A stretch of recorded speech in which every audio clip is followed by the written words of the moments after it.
اللہ تبارک و تعالی نے انسان کی مادی تخلیق مٹی سے کی ہے۔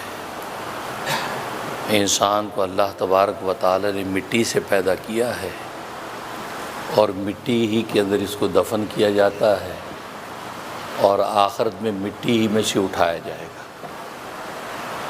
گویا کہ اس کی زندگی کے 3 عظیم مرحلے مٹی کے ساتھ متعلق ہیں۔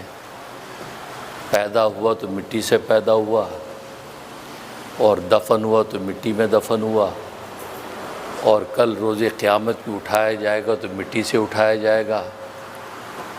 اس لیے قرآن کریم میں اللہ تبارک و تعالی نے اس حقیقت کو واضح کر دیا کہ مِنْہَا خَلَقْنَاكُمْ، اسی زمین سے ہم نے تمہیں پیدا کیا ہے، وَفِيهَا نُعِيدُكُمْ، اسی زمین ہی میں تمہیں ہم لوٹائیں گے، وَمِنْهَا نُخْرِجُكُمْ تَارَةً أُخْرَىٰ، اور اسی زمین سے ہم دوبارہ تمہیں نکالیں گے۔ اور یہ بات آپ جانتے ہیں کہ جب ہم یہاں مردوں کو دفن کرتے ہیں تو مردوں کو دفن کرنے کے بعد قبر پہ مٹی ڈالتے ہیں، تو سنت یہ ہے کہ ہر آدمی 3 لپ مٹی اس کے اوپر کم سے کم ڈالے۔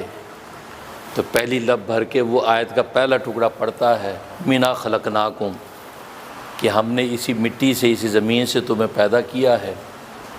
پھر دوسری لپ بھر کے پھینکتا ہے وَفِيهَا نُعِيدُكُمْ، اسی زمین میں ہم دوبارہ تمہیں لوٹائیں گے۔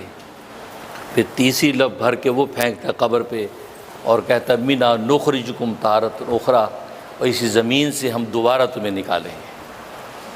یہ اتنی بڑی حقیقت ہے کہ اس سے کوئی انکار نہیں کر سکتا۔ دنیا کی ہر قوم، ہر سوسائٹی اپنے اپنے انداز سے قبریں بناتی ہے۔ ہم مسلمان مٹی کی قبر بناتے ہیں، لیکن ہر قوم اور سوسائٹی کا اپنا انداز ہے دفنانے کا۔ لیکن دفنانے کا پروسیس سبھی کو کرنا پڑتا ہے، اور سبھی اس بات کو جانتے ہیں کہ کہیں کسی دوسرے عالم سے آئے تھے، اسی دوسرے عالم میں واپس چلے گئے ہیں، اور جس ذات نے پیدا کیا تھا کل اس کے سامنے ہمیں کھڑا ہونا ہے۔ دنیا کی ہر قوم اور سوسائٹی بھلے آج دنیا آسمانوں پہ پرندوں کی طرح اڑتے نظر آتی ہے، دریاؤں میں مچھلیوں کی طرح تیرتی نظر آتی ہے، صحراؤں کے ذرے گنتی نظر آتی ہے، کتنی سائنس اور ٹیکنالوجی کی ترقی ہے، لیکن اس پروسیس سے کوئی بھی بالا تر نہیں ہے۔ ہر انسان کو گھوم کر آنا وہی ہے۔ نیل آرمسٹرانگ چاند پر پہنچا، لیکن آخر میں آنا اس نے وہیں ہے، آیا وہیں اسی قبر کے اندر، اسی اپنے اصل مستقر کے اندر دفنایا گیا ہے۔ تو بات یاد آتی ہے حضرت بہلول کی۔ بہلول دانا ان کو کہتے تھے، دنیا تو ان کو دیوانہ کہتی تھی، لیکن حقیقت میں وہ دانا تھے۔ ایک مرتبہ چلے جا رہے ہیں تو کسی چور نے تھیلا چھینا اور بھاگا۔ چور تھیلا چھین کر ادھر بھاگا، حضرت ادھر بھاگے۔ لوگوں نے کہا بہلول واقعی تو دیوانہ ہے، چور تو تھیلا لے کر ادھر بھاگ رہا ہے اور آپ ادھر بھاگ رہے ہیں۔ فرمایا دیکھو تو صحیح میں جاتا کہاں ہوں۔ اب لوگوں نے کہا اچھا چلو پیچھے پیچھے ہو لیے، جا کر قبرستان کے دروازے پر بیٹھ گئے۔ فرمایا جائے گا کہاں، آئے گا تو یہی نا، جائے گا کہاں، آئے گا تو یہی نا۔